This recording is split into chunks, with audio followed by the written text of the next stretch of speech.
Hi, I'm John. Welcome to the Jigsaw Puzzler. Today's puzzle is this one, another winning puzzle from Ravensburger. 1,000 pieces. It's officially called Most Everyone is Mad, and it is a beautiful illustration from Alice in Wonderland, showing all the various characters, or quite a number of the various characters, from Lewis Carroll's story Alice in Wonderland. I purchased this puzzle secondhand, and I'm really pleased that I did because it was such a pleasure to do. One of the nicest, most relaxing puzzles that I have done in a long time. Easy to put together, it can be done at a fairly slow pace or could probably be speed puzzled as well.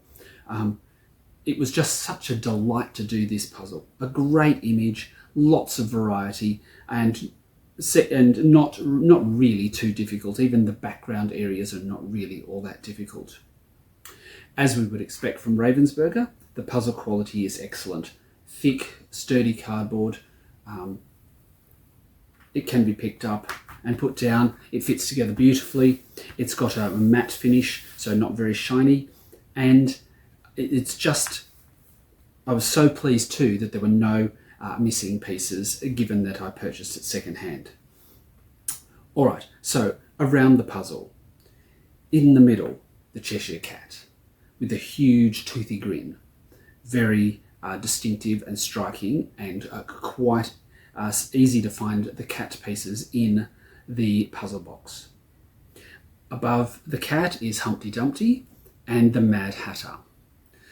Next to the Mad Hatter are a series of 3 pocket watches, of the sort that the White Rabbit might carry. Below is the Queen of Hearts and 3 of the playing cards. There are a series of 3 animated flower characters. There's Tweedledee and Tweedledum. We have Alice herself here looking dubiously and up towards the cat in the tree. Next to her we have the caterpillar. We have a flamingo, and we have the March hare next to a rocking horse with wings, and very small in the tree we have the dormouse. Now, if we look very carefully in the background over here, we can just make out the distinct shape of a monster, and this is the Jabberwock. All wonderfully illustrated. Who is the illustrator? Because they should be congratulated. Dean McAdam. And the puzzle was produced in 2020, so not very old. Dean McAdam, you've done a brilliant job of depicting the characters from Alice in Wonderland. In the middle is a large tree with the big twisted curling branches. On the tree around the cat is carved into the tree is a diamond, a heart, a club and a spade off a set of playing cards.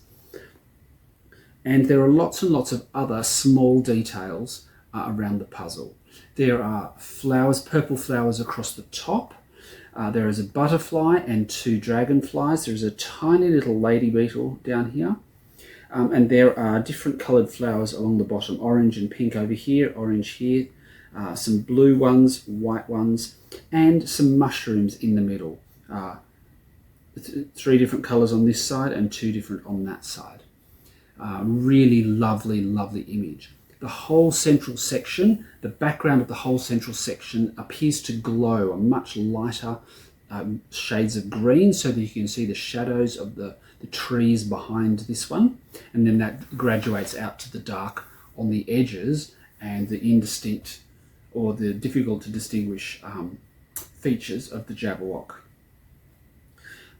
It's not hard to put together because there are so many distinct elements that when you sort them, if you sort them, and look for those, they do fill up a great deal of space and then gradually join together.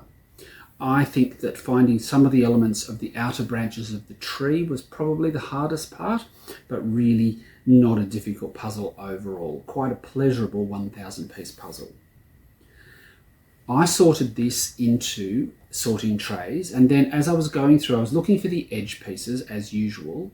I thought I might start with the edge, but as I went through, it became obvious that I could make a whole range of piles sorting different elements. So the cat, for instance, this mouth with the teeth is very distinctive, and the eyes and the fur. So I made a pile for that. I made a pile for the Queen of Hearts. I made some of Humpty Dumpty and the Mad Hatter and the Watchers, all very distinctive parts of the puzzle. As I was sorting it, the pieces of the White Rabbit and of Alice just came out as I found them, and I found myself putting those together before even finishing the sorting. So it's like the puzzle really wanted me to do it rather than wait and do the edge and do it all kind of sensibly. I did finish sorting, I did pull out the edge, and then I started with the various motifs. I did have the White Rabbit and most of Alice by the time I'd done that, and I really wanted to start with the Cheshire Cat. That huge green face in the middle here would set a kind of parameter for and reference point for all the other elements. So I did the Cheshire Cat. I did the Queen of Hearts. I did Tweedledee and Tweedledum. And with those was able to connect some of those onto the edges. Humpty Dumpty, the March Hare, all became attached to edge pieces, which I still had over here. The Watchers are attached to the edge. So I had all these elements and some of the edge. Then I finally cracked down and thought, okay, I'm going to do the edge, and I put most of the edge together. I had about 5 pieces that I was missing, and I really thought that I was going to be, the puzzle was going to be incomplete. So I was feeling a bit nervous about that, the fact that I hadn't found 5 of them in the beginning. However, they all turned up and in they went. So once I did that, I really then started from the bottom and pieced together all of the smaller elements, the mushrooms, these animated flowers, the dragonflies, the roots of this tree, which have this magenta edge to them on this side. So that's quite a distinctive line that you can pick out. The Mad Hatter. Yes, just picking out the various elements and making them come together and connecting them to each other. I pulled out all of the pale green glow from the background and tried to piece that in together. This white spot of light at the top here, not hard to find. I got that in fairly quickly, and then moved my way through the tree, up the branches, did the Jabberwocky or the Jabberwock, and then the flowers at the top, and then pieced in the last pieces, which were just the darkest, most indistinct pieces of the puzzle, and there were not really very many of those. This was a fabulous puzzle to do, well worth getting your hands on if you can. Very pleased that I found this secondhand. I'm going to be holding on to it. I'm not going to be selling this one or giving it away. It was just thoroughly pleasurable to do. I will probably do this one again.